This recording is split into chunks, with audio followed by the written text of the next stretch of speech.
Apa kabar nakama kapten semuanya? Mudah-mudahan kalian semua dalam keadaan sehat dan juga bersemangat.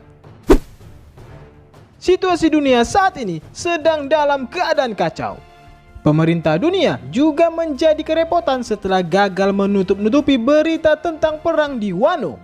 Selain itu, nama Luffy, Law, dan juga Kid telah menjadi bahan pembicaraan hangat saat ini setelah aksi mereka pada perang Wano yang lalu. Sehingga harga kepala mereka bertiga ini pun naik drastis menjadi 3 miliar berry.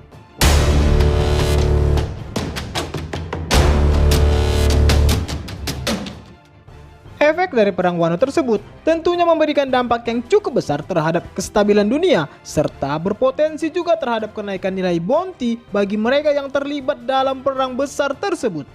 Bounty dari ketiga kapten bajak laut yang menjadi aktor utama di perang ini sudah resmi dirilis, dan bounty dari masing-masing kru mereka pun tentunya akan mengalami kenaikan juga. Tapi di sini, Abang Kapten akan berfokus kepada nilai bounty dari kru bajak laut topi jerami yang memiliki peran cukup besar di perang Wano ini, yang mana tentunya akan disesuaikan dengan seberapa besar kontribusi dan seberapa kuat lawan yang mereka hadapi. Nah, kali ini Abang Kapten akan mengencritkan beberapa prediksi mengenai nilai bounty terbaru untuk kelompok bajak laut topi jerami yang tentunya akan mengalami kenaikan yang sangat drastis. Namun sebelum itu, jangan lupa untuk mengklik tombol subscribe dan juga tombol loncengnya ya. Kalau sudah, ayo kita langsung aja masuk ke isi prediksinya. Saat ini, Luffy seperti sedang mendapatkan double kill. Setelah nilai bounty-nya yang resmi rilis dengan harga 3 miliar berry, kini Luffy juga mendapatkan gelar sebagai Yonko di dunia baru. Bukan cuma Luffy saja, para kru bajak laut topi jerami yang lain pun juga akan mendapatkan bounty terbaru mereka di sini. Berikut adalah urutan bounty terbaru dari bajak laut topi jerami yang kemungkinan akan didapat oleh masing-masing dari mereka. Kita mulai dari urutan yang paling terendah. Untuk urutan yang pertama ada Tony Chopper. Aksi dari Chopper dalam perang di Wano lalu bisa dibilang sangatlah luar biasa. Dia telah menjadi seorang pahlawan karena berhasil menyembuhkan para samurai dan juga anak buah Kaido dari virus iblis es milik Queen si Bencong. Selain itu, Chopper juga mampu bertarung melawan Queen dan menempeleng Queen dengan sangat keras. Pemerintah dunia bersama dengan Angkatan Laut menganggap Chopper hanya sebagai hewan peliharaan di kelompok topi jerami, sehingga nilai bounty-nya hanya dihargai sebesar 100 berry saja. Namun, setelah perang Wano ini, kemungkinan nilai bounty Chopper akan mengalami kenaikan menjadi 1000 berry. Hal ini dikarenakan keberadaan dari Chopper sendiri masih dianggap sebagai hewan peliharaan di kapal, dan itu sangatlah disayangkan. Padahal Chopper memiliki keahlian dan kemampuan bertarung yang cukup hebat, dan ini adalah satu hal yang tidak dipertimbangkan oleh pemerintah dunia. Kemudian di urutan kedua ada Nami si kucing pencuri. Nami cukup memberikan penampilan yang luar biasa di perang Wano lalu. Dia mendapat kesempatan bertarung melawan salah satu member dari Tobiropo, Ulti. Walaupun pertarungan mereka terlihat tidak seimbang karena lawan Nami yang merupakan seorang pengguna buah iblis Zoan purba. Namun berkat bantuan dari Zeus yang saat itu telah menyatu dengan claim attack milik Nami, mereka berdua pun berhasil melakukan serangan petir level tinggi dan mampu melumpuhkan pergerakan dari Ulti. Sebelumnya, nilai bounty dari Nami sendiri adalah sebesar 66 juta berry. Dan setelah aksi hebatnya pada perang Wano yang lalu, kemungkinan nilai bounty Nami akan naik menjadi 266 juta berry. Tentunya ini merupakan kenaikan bounty yang pantas bagi Nami dan sesuai dengan kontribusinya dalam perang yang lalu. Selanjutnya, yang ketiga adalah Brook the Soul King. Kita sudah melihat sendiri bagaimana peran Brook dalam perang Wano kemarin. Brook tidak terlihat bertarung dengan musuh yang kuat ataupun bertarung dengan salah satu member dari Tobiropo. Walaupun demikian, Brook memiliki sebuah tugas yang sangat penting di perang tersebut, yaitu menjadi dewa pelindung untuk Nico Robin. Saat perang berlangsung, Brook terlihat selalu berada di sisi Robin dimanapun Robin berada, terutama ketika Robin bertarung dengan Black Maria.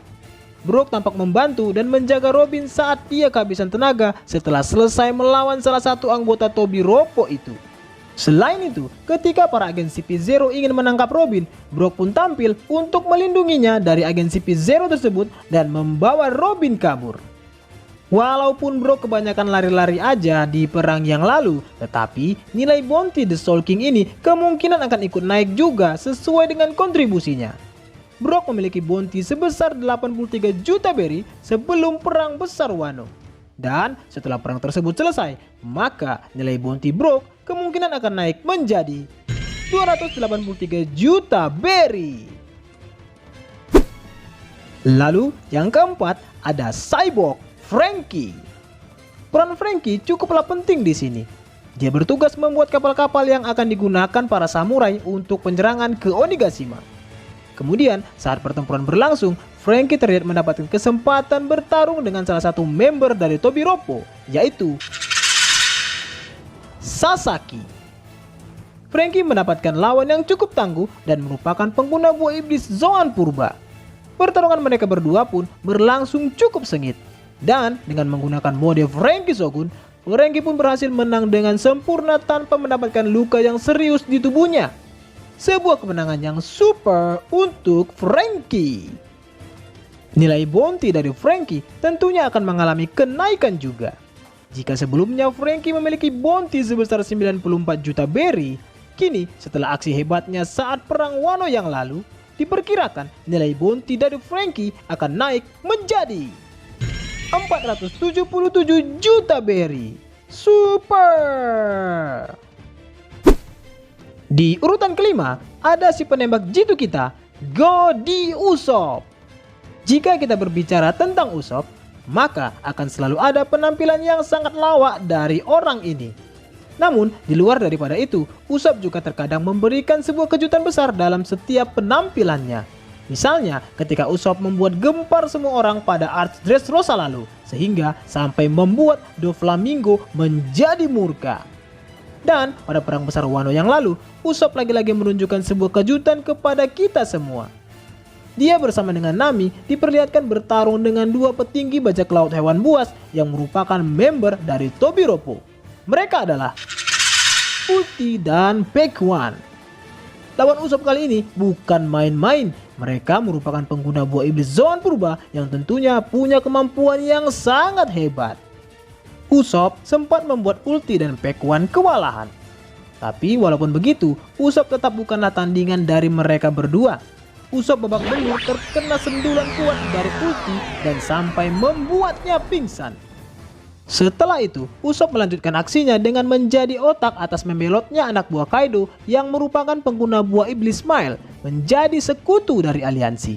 Dan itu berkat kemampuan Dango milik Otama tentunya. Sebelumnya, Godi Usopp ini telah memiliki bounty yang lumayan tinggi juga, yaitu sebesar 200 juta berry. Lalu, setelah aksi-aksinya pada perang Wano yang lalu, nilai bounty Usopp kemungkinan akan mengalami kenaikan yang cukup tinggi, yaitu menjadi 500 juta berry. Kemudian untuk urutan ke-6 ada Son of Kaido, Yamato. Seperti yang telah kita tahu, Yamato ini adalah putri dari Kaido yang merupakan fans berat dari Kozuki Oden, sampai-sampai mengakui dirinya sendiri sebagai Kozuki Oden. Yamato ini merupakan karakter yang cukup kuat. Dalam perang besar Wano yang lalu, kita bisa melihat bagaimana kekuatan dari Yamato ini. Dia mampu bertarung one by one dengan Kaido dan hampir mengimbanginya. Yamato juga dikonfirmasi sebagai pengguna buah iblis Mythical Zoan Ino Ino no Mi model Okuchi no Makami. Dia juga cukup terampil. Yamato mampu berubah ke mode hybrid dan mampu mengeluarkan teknik-teknik mistik dari buah iblis miliknya itu. Setelah perang Wano berakhir, Yamato mengumumkan kepada kru topi jerami bahwa mulai saat ini dia akan bergabung dengan mereka.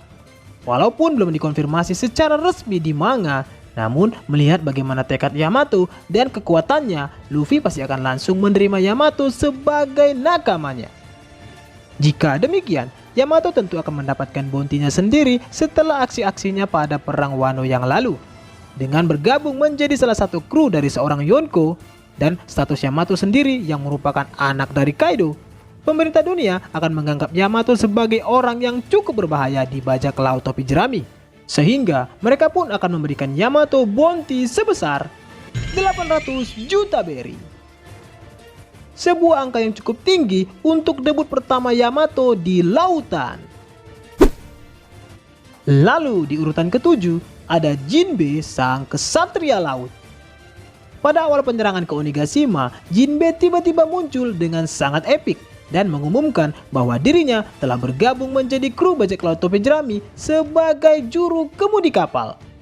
Di awal debutnya sebagai kru topi jerami, sang kesatria laut ini langsung memperlihatkan aksi luar biasanya dengan menghadapi salah satu member dari Tobiropo, yaitu Wuswu.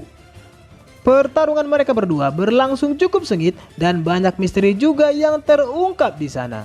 Di antaranya, terungkapnya identitas dari Wuswu yang ternyata dia merupakan mantan dari agen CP9.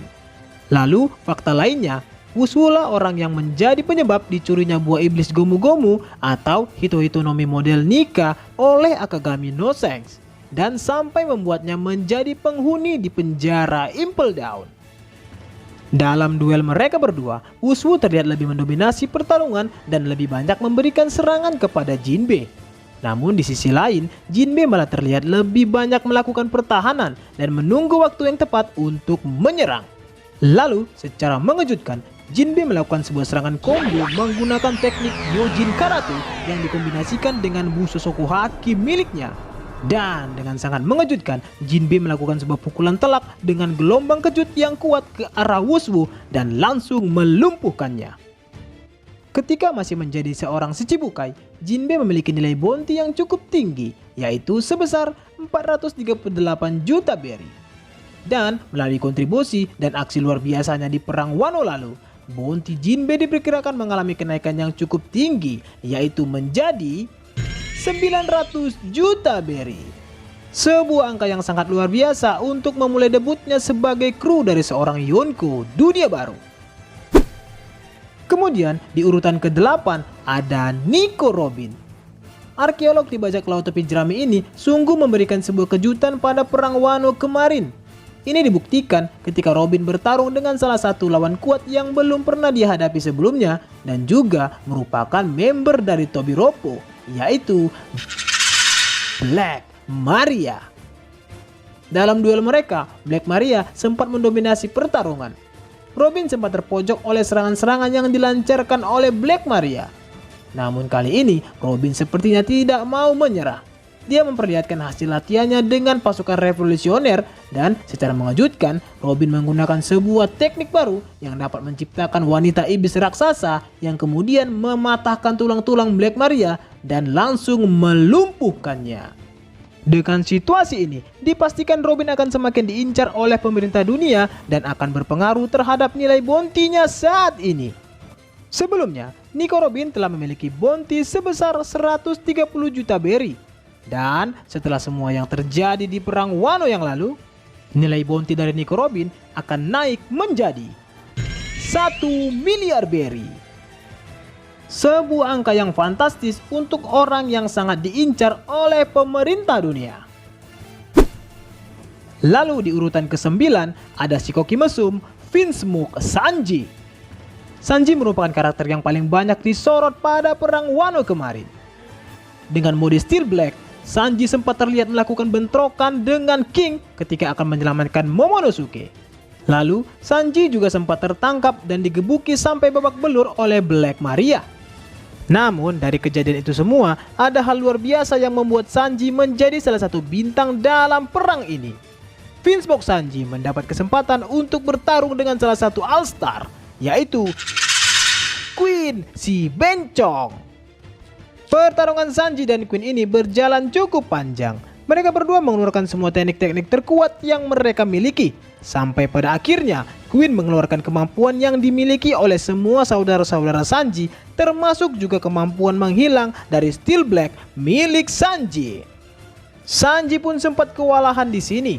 Namun secara mengejutkan, Sanji berhasil membangkitkan kemampuan exoskeleton atau kerangka baja yang kebal terhadap segala senjata. Sanji kemudian mengkombinasikan kemampuan exoskeletonnya itu dengan buso suku haki miliknya. Dan dengan teknik tendangan api biru, Ifrit Jambe, Sanji pun melancarkan tendangan telak ke arah Queen dan membuatnya terlempar jauh dari Onigashima. Queen pun langsung dinyatakan KO. Dengan aksi luar biasanya itu, tentunya bounty dari Sanji akan mengalami kenaikan yang sangat tinggi. Bounty Sanji sebelumnya adalah sebesar 330 juta berry. Dan kini setelah perang Wano berakhir, nilai bounty dari Vince Box Sanji akan naik menjadi 1.390 juta berry. Sebuah angka yang cukup pantas untuk salah satu anggota terkuat di bajak laut topi jerami ini. Yang terakhir, untuk urutan ke-10 ada si pemburu bajak laut Roronoa Zoro. Banyak yang mengatakan bahwa Arts Wano merupakan arts untuk Zoro. Arts ini mengungkap bahwa ketiga pedang milik Zoro itu ternyata ditempah di negeri Wano. Selain itu, Zoro juga mendapatkan sebuah pedang baru pengganti dari pedang Shisui yang telah dikembalikan ke negeri Wano. Pedang baru Zoro itu merupakan pedang kesayangan milik Kozuki Oden yang bernama Enma. Tidak seperti Sanji, Zoro berkesempatan ikut serta meramaikan pertarungan di atap Kubah Tengkorak bersama dengan rekan-rekan supernovanya untuk melawan Big Mom dan Kaido. Alhasil dalam misi pengeroyokan tersebut, Zoro berhasil menebas Kaido dan memberikan bekas luka permanen di tubuh Kaido dengan teknik Asura miliknya. Lalu setelah itu, Zoro berpindah ke dalam kastil dan bertarung dengan salah satu member dari All Star, yaitu King. Pertarungan Zoro dan King ini berjalan cukup panjang. Awalnya, Zoro kesulitan melawan King karena King memiliki tubuh yang tidak bisa dilukai akibat kemampuan spesial dari suku Lunaria miliknya. Namun, setelah Zoro memahami cara kerja dari tubuh King, barulah Zoro berhasil memberikan luka dan membuat King sampai melepas topengnya. Kemudian, secara tidak terduga, Zoro berhasil menguasai pedang Enma yang sedang mengamuk. Hausoku Haki milik Zoro pun tiba-tiba bangkit dan mendidih. Aura iblis yang disertai petir-petir hitam pun menyelimuti ketiga pedang Zoro. Dan secara tidak terduga, Zoro menyerang King dan berhasil menebasnya sampai membuat sayap dan pedang King terbelah. Sebuah prestasi yang luar biasa dari Zoro dengan mengalahkan tangan kanan dari Kaido ini. Aksi hebatnya itu tentunya akan berpengaruh kepada nilai bounty-nya sekarang. Jika sebelumnya bounty Zoro hanya sebesar 320 juta berry, kini setelah perang Wano berakhir, nilai bounty dari Roronoa Zoro akan naik drastis menjadi 1.490 juta berry. Sebuah angka yang cukup gila untuk Zoro. Dan ini akan menjadikan Zoro sebagai orang dengan bounty tertinggi kedua di bajak laut topi jerami. Nah, itulah tadi beberapa enceritan prediksi untuk bounty terbaru dari bajak laut topi jerami yang bisa Abang Kapten bagikan kepada teman-teman Opaler semuanya. Selamat menikmati dan semoga bermanfaat.